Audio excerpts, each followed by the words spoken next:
새로운 추진 전략과 방안이 마련돼서 대한민국 신산업 성장에 든든한 밑거름이 되기를 기대하겠습니다.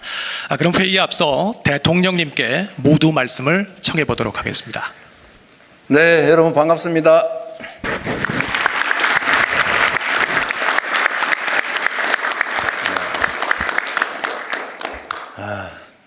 요즘 기업 활동하는 건 너무 힘들죠.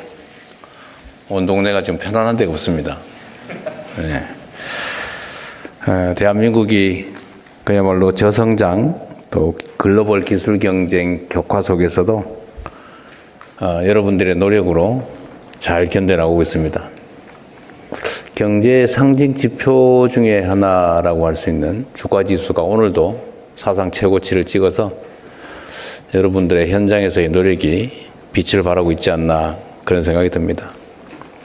우리 정부도 현장의 기업인 또 경제인 여러분들이 활동하시는데 지장이 없도록 적극적인 지원 정책을 강구해야 되는데 하여튼 우리 정부 입장에서도 고민이 많습니다. 어쩌면 대한민국 역사에서 지금처럼 위기인 때도 많지 않고 또 한편으로 보면 뭔가 새로운 사회 또 새로운 질서를 만들기에 최적의 조건을 갖춘 때이기도 합니다. 모든 사람들이 지금 대한민국 어렵지 위험하지 뭔가 새로운 시도도 해야 되고 뭔가 우리가 고통도 감내해야 되지 않을까 이런 각오들도 상당 정도는 하고 있지요. 그리고 어쩌면 정부의 구도도 뭐 마음에 안 드는 사람도 있겠지만 입법부와 행정부가 제대로 판단하고 제대로 결정하면 또 그대로 집행될 수 있는 최적의 상황을 또 갖춘 것도 사실입니다. 잘하면 아주 잘할 수 있고 잘못하면 큰일 나는 상황이 된 거죠. 여러분들의 적극적인 의견 개진을 바랍니다.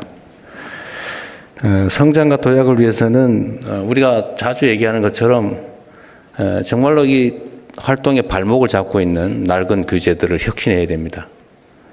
언제나 말씀드리는 것처럼 이 모든 제도나 정책 결정이 수요자 중심으로 되어야 되는데 대체적으로 권한을 가진 사람들이 또 수십 년간 일을 하다 보면 관성에 빠져가지고 자기 중심적으로 생각하는 즉 공급자 중심으로 생각하는 경향이 있습니다.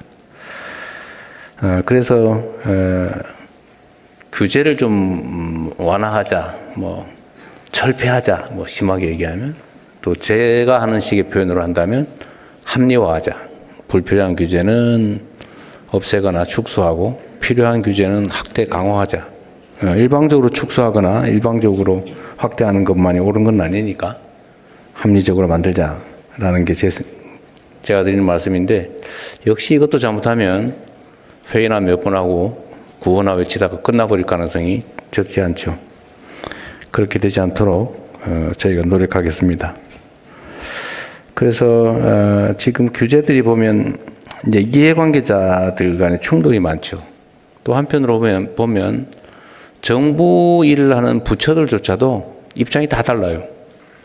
평소에 만나서 얘기라도 좀 잘하고 일정한 목표를 두고 토론해서 좋은 결론 내면 다행인데 이 칸막이가 많아가지고 그 칸막이 속에서 각자 판단하고 그 칸막이를 넘어서지 못하다 보니까 필요한 일이라도 그냥 내일 하지 모레 하지 그러다 결국은 안 하고 넘어가는 그런 일들이 많았던 것 같습니다.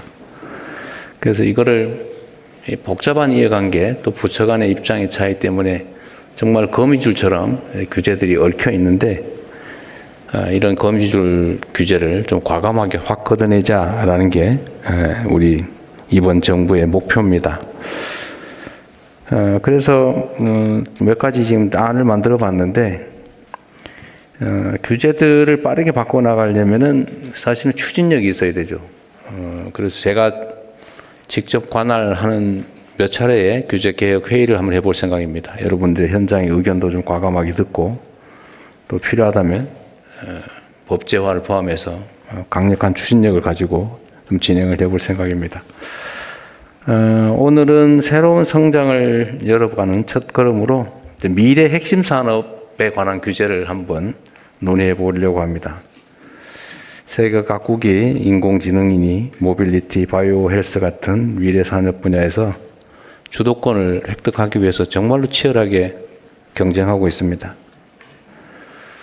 위기는 언제나 있지만 그 위기보다 한 발 빠르게 우리가 갈 수 있으면 선도적인 입장을 취하고 기회를 누릴 수가 있겠죠. 보통 시험 문제 어렵게 나오면 다들 슬퍼하는데 사실 뭐 수능 시험 쉽게 나온다고 기뻐할 일도 아니죠. 뭐 조건은 다 똑같은 거 아닙니까? 하긴 평소에 얼마나 했냐로 결판 나는 거죠. 지금 상황이 어렵다고 해도 세계 각국 각 기업들이 다 어렵기 때문에 이제 우리가 어떻게 하냐에 따라서 전혀 다른 결과를 만들 수 있겠다 그런 생각을 합니다. 하기 나름이다. 오늘 한번 여러분들의 의견을 잘 들어보겠습니다. 들어보고 특히 이제 몇 가지 주제 말씀을 나누게 될 텐데 저는 대한민국의 규제 형식 중에 이 불합리하고 불필요하고 그 쓸데없는 것들이 꽤 있다고 생각해요. 예를 들면 이런 건데 기업들이 무슨 산재 사고를 엄청나게 낸다. 그러면 보통 우리는 사고 나면 이제 처벌을 하고 수사하고 재판하고 뭐 배상하고 그렇게 하잖아요. 근데 그거 몇 년씩 걸리고 뭐 해봤자 나중에 뭐 실무자들 잠깐 구속됐다가 집행유예 석방되거나 벌금 내고 말고 별로 뭐 효과가 없죠. 근데 엄청난 국가 에너지가 소요됩니다. 그러니 최근에 미국이나 이런 선진국이 하는 것처럼 그냥 엄청나게 그냥 과징금 한번 때려보고 마는 거죠. 기업들한테는 그게 훨씬 더 크지 않습니까? 사회적 비용도 적고. 대대적으로 바꿔야 된다. 대한민국에서는 처벌 조항이 너무 많아요. 불필요하게. 효과도 별로 없어요. 에너지만 엄청나게 들어요. 이런 것들 대대적으로 이번에 한번 바꿔볼 생각입니다. 얼마 전에 미국에서 그런 요구를 했다고 해요. 한국 사람들 비자 심사하거나 출입국 신고할 때 혹시 처벌받은 전과가 있는지를 자료를 내라고 했대요. 그거 내면 될 것 같아요? 안 될 것 같아요? 우리나라는 전과자 너무 많아요.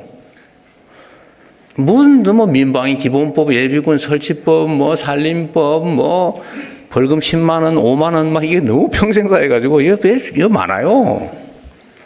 근데 이걸 지금 어떻게 되겠어요? 그쪽에서 보면 처벌받았다니까 와 엄청난 범죄자구나 이렇게 생각하잖아요.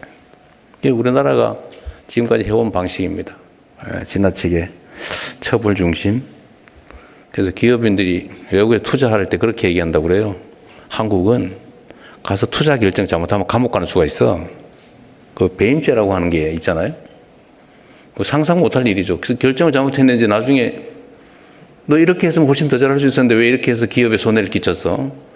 배임죄로 기소하잖아요. 그것도 유죄가 나서 감옥을 가요. 그 위험해서 어떻게 사업을 합니까?